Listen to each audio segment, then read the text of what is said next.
America එක්සත් ජනපදයට තියෙන්නේ අවුරුදු 200ක අවුරුදු 300ක වගේ කෙටි ඉතිහාසයක්. හැබැයි ඒ අවුරුදු 200 300 ඇතුලේ එක්සත් ජනපදයේ ළඟා කරගෙන තියෙන දේවල් අතිවිශාලයි.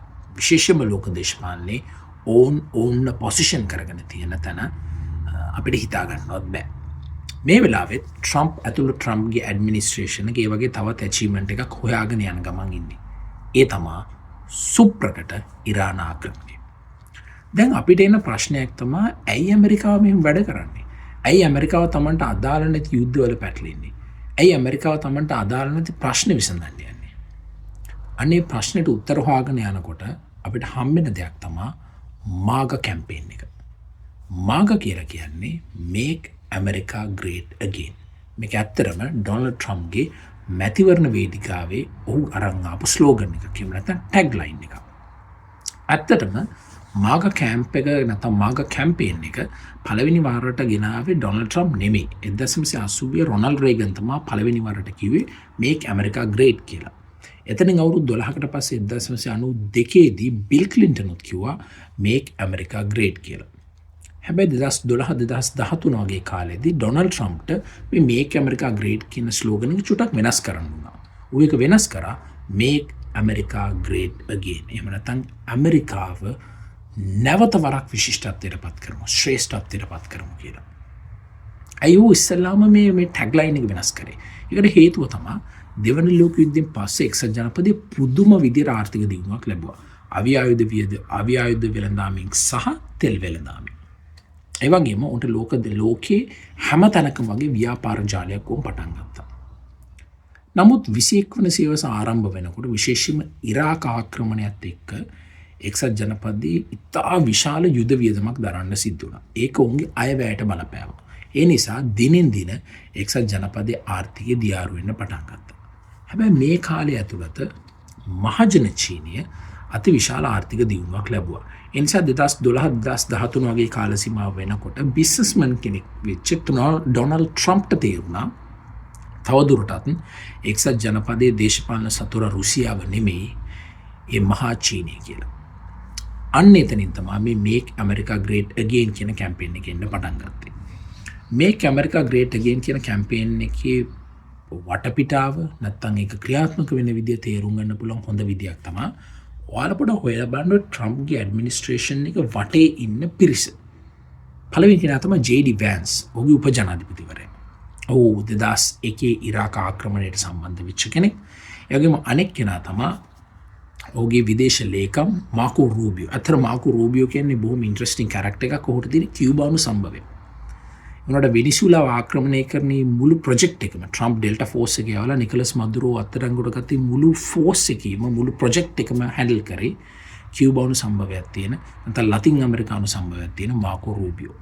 තුන්වෙනි කෙනා තමයි හරිම වැදගත් කෙනා. ඔහු තමයි මේ වෙලාවේ ආරක්ෂක ලේකම් ධූරය දරන එක්සත් ජනපදයේ පීට් හෙග්සෙත්. පීට් හෙග්සෙත් දැන් විදේශ ලේකම් නැත්නම් ආරක්ෂිත ලේකම් විදිහට කටයුතු කරාට මීට අවුරුදු 20කට 25කට කලින් ඔහු Fox and Friends කියන ටීවී ෂෝ එකේ ටීවී ප්‍රසන්ටර් කෙනෙක්.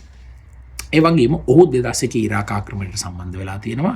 සහ 2020 බොහොම අපූර්ව පොතක් ලිව්වා පීට් හෙග්සෙත් ඇමරිකන් ක්‍රුසේඩ් කියලා. මේ ඇමරිකන් ක්‍රුසේඩ් කියන පොත කියවපුවම තේරෙනවා මොකද්ද මේ මාග ප්‍රොජෙක්ට් එක, ඇයි එක්සත් ජනපදයේ මේ විදිහට හිතන්නේ කියලා. මාග ප්‍රොජෙක්ට් එක බොහොම සංකීර්ණ ප්‍රොජෙක්ට් එකක් නෙමෙයි. ඒකේ බොහොම සරල ඔබ්ජෙක්ට් එකක් තියෙනවා. ඒ තමයි ඇමරිකා ෆස්ට්. එක්සත් ජනපදයේ තමයි පළවෙනි කෙනා. සරලවම එක්සත් ජනපදයට අවශ්‍ය මේ ලෝකයේ මොන පොලිසි එක ගත්තත් මොන ආර්ථික ක්‍රියාදාමයකට නතු වුණත් මොන දේශපාලන තීන්දුව ගත්තත් ඇමරිකාව එක වෙන්න ඕනේ කියන කතාව. අන්න ඒ නිසා තමයි වෙනිසුලාව ආක්‍රමණය කරන්නේ. අන්න ඒ නිසා තමයි මෙක්සිකෝට සම්බාධක පනවන්නේ. අන්න ඒ නිසා තමයි ඔහු ඉරානය ආක්‍රමණය කරන්නේ. ඔය ඉරාන ආක්‍රමණය ගැන කතා කරනකොට ගොඩ දෙනෙක් හිතන්නේ මේ ඉරානය ආක්‍රමණය කරන්නේ ඩොනල්ඩ් ට්‍රම්ප් නියුක්ලියර් වෙපන්ස් නිසා. එහෙම නැත්නම් නියුක්ලියර් එන්රිච්මන්ට්ස් නිසා. ඒක තමයි අපිට උඩින් පේන කතාව. ඒක තමයි මාගා කැම්පේන් එක මුළු ලෝකයටම කියන කතාව.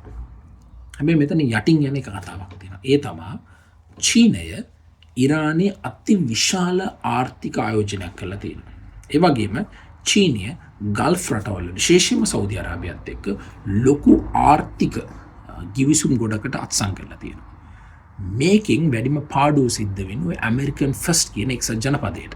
අනේ නිසා ඇමරිකාවට ඕන මේ මිඩල් ඊස්ට් එක ඇතුළේ රිංගන්න. ඒකට හොඳම උදාහරණය තමයි ඩොනල්ඩ් ට්‍රම්ප් දෙවනි වර ජනාධිපතිවරයා බවට පත් වුණාම ඌ ගියේ නෑ ඊශ්‍රායලයට. ඌ ගියේ නෑ ප්‍රංශයට. ඌ ගියේ නෑ මහා බ්‍රිතාන්‍යයට. ඌ ගියේ නෑ බ්‍රසීලයට. ඌගේ පළවෙනි නිලචාරිකාව වුණේ සෞදි අරාබිය. හේතුව ඔහු දන්නවා චීනය මේ මැද පෙරදිගට ආවොත් උන්ගේ ඇමරිකන් ෆස්ට් කියන මේ ප්‍රොජෙක්ට් එක උන්ට කරගෙන යන්න බෑ කියලා. ඒ නිසා එක්සත් ජනපදයේ හිතන්නේ ඇත්තටම අපි හිතුවට බොහොම නවීන බොහොම නූතන විදිහට හිතනකොට එහෙම නෙමෙයි හිතන්නේ. ඔය මාග කැම්පේන් එකේ ඉන්න බොහෝ දෙනෙක්ට තියෙන්නේ ඇත්තටම පර්පස් තුනයි. පළවෙනි එක ආගම, දෙවෙනි එක රට, තුන්වෙනි එක පවුල. මෙන්න මේ කතා තුන විතර එක්සත් ජනපදයේ ඔය කන්සර්වේටිව්ස්ලට ඔය ඩොනල්ඩ් ට්‍රම්ප්ගේ පන්නේ මිනිසුන්ට අවශ්‍ය. ඒ නිසා තමයි ලෝකයේ උන්ට අදාළ නැති යුද්ධවලට යන්නේ. විශේෂයෙන්ම ග්‍රීන්ලන්තේ වගේ තැනකට ඔය ග්‍රීන්ලන්තේ ආක්‍රමණය කරන්න බලපාන ප්‍රධානතම හේතුව උන්ට කිසිම සිකියුරිටි කන්සර්න් එකක් නැහැ එතන. ඔහු එතනට යන්නේ ග්‍රීන්ලන්තේ තියෙන රෙයා අර්ත් එහෙම නැත්නම් ග්‍රීන්ලන්තේ යම් තෙල් ප්‍රමාණිකුත් තියෙනවා කියන මේ දෙක චීනය හෝ රුසියාව ගයි කියන බයට තමයි ඔහු එතනට යන්නේ.